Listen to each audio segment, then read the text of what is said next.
اعوذ باللہ من الشیطان الرجیم بسم اللہ الرحمن الرحیم اللہم صلی علی محمد وعلی آل محمد کما صلیت علی ابراہیم وعلی آل ابراہیم انک حمید مجید اللہم بارک علی محمد وعلی آل محمد کما بارکت علی ابراہیم وعلی آل ابراہیم انک حمید مجید۔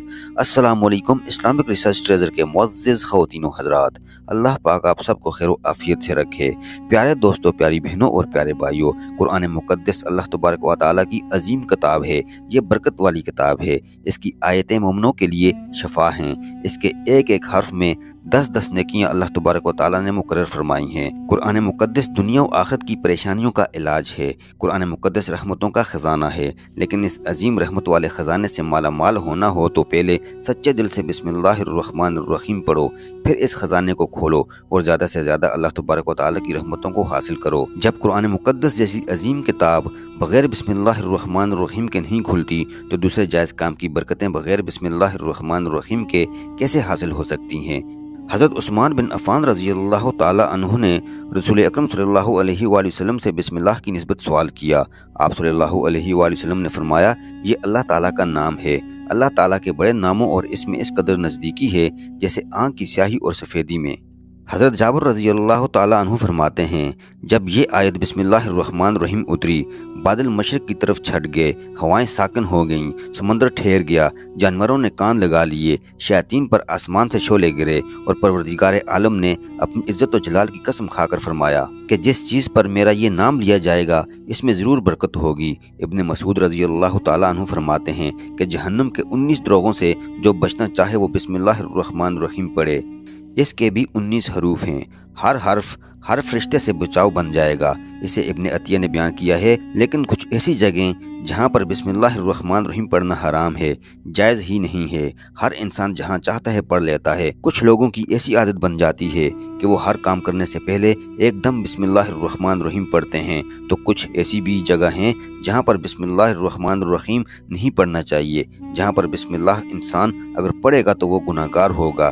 بسم اللہ کا پڑھنا ایسی جگہ پر ایسے مقامات پر جائز ہی نہیں ہے۔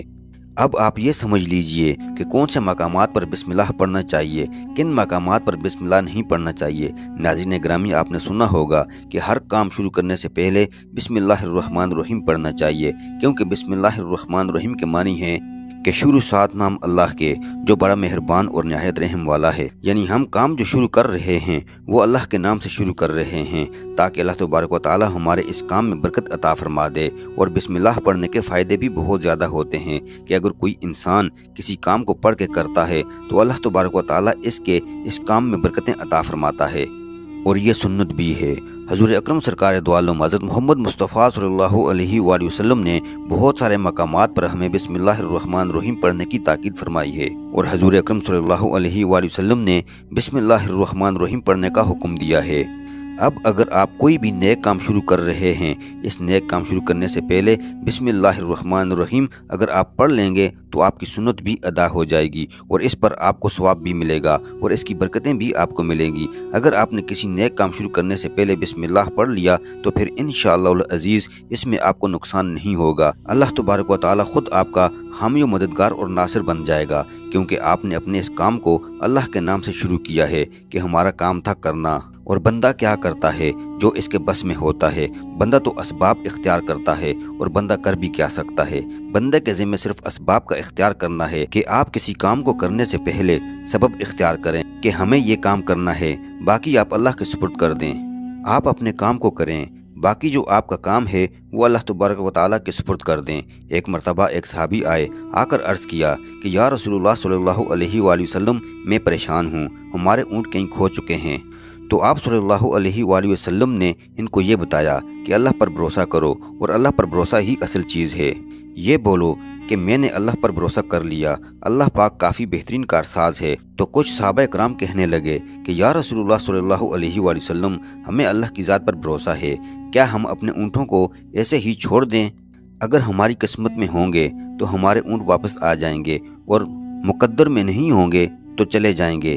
ہمیں اللہ تبارک و تعالیٰ کی ذات پر بھروسہ ہے۔ تو آپ صلی اللہ علیہ وآلہ وسلم نے فرمایا کہ نہیں، پہلے اپنے اونٹ کو باندھو، پھر اللہ کی ذات پر بھروسہ کرو، یعنی ہمارے ذمے کے جو کام ہیں وہ ہمارے اوپر کرنا لازم ہے۔ اسباب کا انکار کرنے والا جاہل ہوتا ہے، اسباب کا انسان انکار نہیں کر سکتا کہ نہیں ہم تو ہاتھ پہ ہاتھ رکھ کے بیٹھ جائیں گے کہ اللہ رازق ہے، وہی ہمیں کھلائے گا۔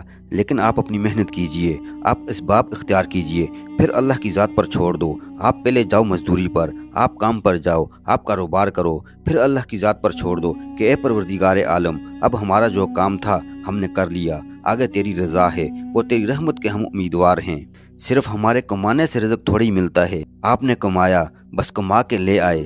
اس کے علاوہ آپ غور کیجئے کہ دانے کو زمین سے نکالا کس نے، اس کے بعد پھر اس کو گیہوں کی شکل میں، پھر وہ آٹے کی شکل میں بنا، پھر وہ روٹی بنتی ہے۔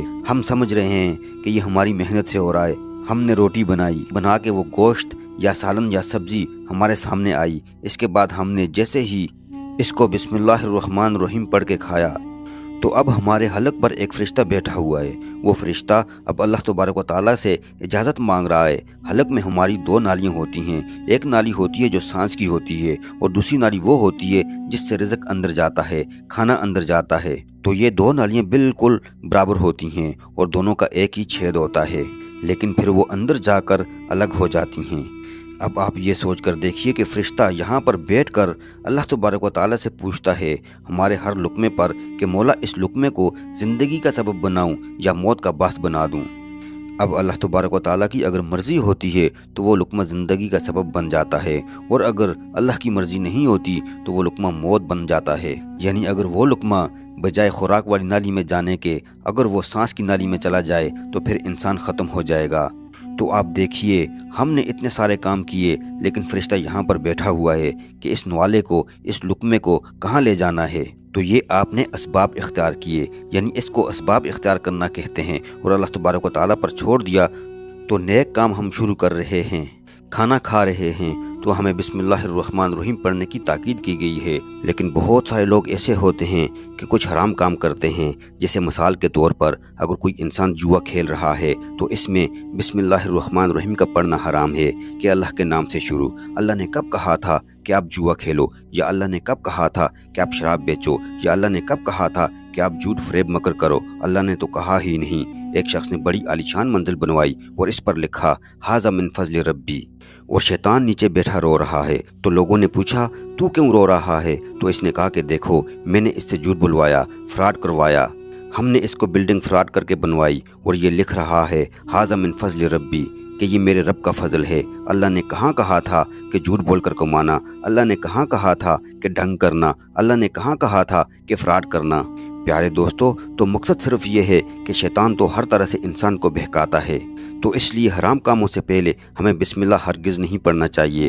ہمیں ہر نیک کام شروع کرنے سے پہلے بسم اللہ الرحمن الرحیم پڑھنا چاہیے۔ ہمیں احتیاط رکھنا چاہیے کہ جب ہم باتھ روم کے اندر داخل ہو چکے ہوں، نہانے سے قبل بسم اللہ الرحمن الرحیم نہ پڑھیں۔ واش روم کے جانے سے پہلے ہم بسم اللہ الرحمن الرحیم پڑھیں، اور باتھ روم کے نکلنے کے بعد جب کپڑے پہنے تو پھر بسم اللہ الرحمن الرحیم پڑھیں۔ مطلب یہ ہے کہ باتھ روم کے اندر بسم اللہ الرحمن الرحیم پڑھنا جائز نہیں۔ اور کوئی انسان کاروبار کرتا ہے، اب اس نے جھوٹ بولا اور پھر اس کے بعد پیسے لیتے وقت بسم اللہ الرحمن الرحیم پڑھا، تو ایسی جگہوں پر جہاں پر حرام کام کوئی بندہ کرتا ہے تو وہاں پر بسم اللہ الرحمن الرحیم پڑھنا نہیں چاہیے، کیونکہ اللہ تبارک و تعالیٰ نے آپ کو دنیا میں چھوٹ دے رکھی ہے، جیسا کرو گے ویسا بھرو گے۔ اللہ تبارک و تعالیٰ سب کو دیکھ رہا ہے، کون کیا کر رہا ہے۔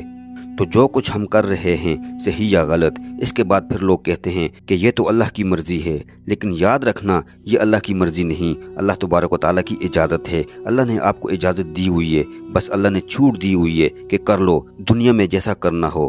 اللہ ظالموں کو ڈھیل دیتا ہے لیکن جب پکڑتا ہے تو چھوڑتا نہیں۔ اللہ کی پکڑ بڑی سخت ہے، دنیا میں اللہ دیکھ رہا ہے، یہ مرضی نہیں ہے اللہ کی کہ آپ گناہ کرو، لیکن اللہ نے بس آپ کو اجازت دی ہوئی ہے کہ آپ کر لو، دیکھیں کتنا کرو گے۔ ایک دن آؤ گے میرے پاس، جب آؤ گے تب ہم فیصلہ کریں گے۔ مالک یوم الدین، انصاف کے دن کا حاکم تو اللہ ہی ہے، روز جزا و سزا کے دن کا مالک مختار اللہ ہی۔ اور ہمیں یہ سمجھنا چاہیے کہ کون سے کام ہمیں کب کرنا چاہیے، کب نہیں کرنے چاہیے۔ جب ہم سنت رسول اللہ صلی اللہ علیہ وآلہ وسلم پر عمل کریں گے تو اللہ تبارک و تعالیٰ ہمیں کامیاب کر دے گا، دنیا میں بھی اور آخرت میں بھی انشاءاللہ۔ اللہ پاک ہمیں بہتر عمل کرنے کی توفیق عطا فرمائے۔ پیارے دوستو، ہم امید کرتے ہیں کہ آپ کو ہماری آج کی یہ ویڈیو پسند آئی ہوگی۔ اگر آپ کو ہماری آج کی یہ ویڈیو پسند آئی تو آپ سے گزارش کرتے ہیں کہ آپ ہمارے چینل اسلامک ریسرچ ٹریزر کو ضرور سبسکرائب کر لیں اور ساتھ ہی لگے بیل کے بٹن کو بھی پریس کر لیں تاکہ آپ کے پاس ہماری آنے والی مزید معلوماتی ویڈیوز کا نوٹیفیکیشن بر وقت ملتا رہے۔ ہماری بہت ساری دعائیں آپ کے لیے ہیں۔ اللہ پاک آپ سب کو خوشحال رکھے، رزق و روزگار میں برکتیں عطا فرمائے اور ہر قسم کی روحانی اور جسمانی بیماریوں سے اللہ پاک آپ سب کو محفوظ رکھے۔ آمین ثم آمین وآخر دعوانا ان الحمد للہ رب العالمین۔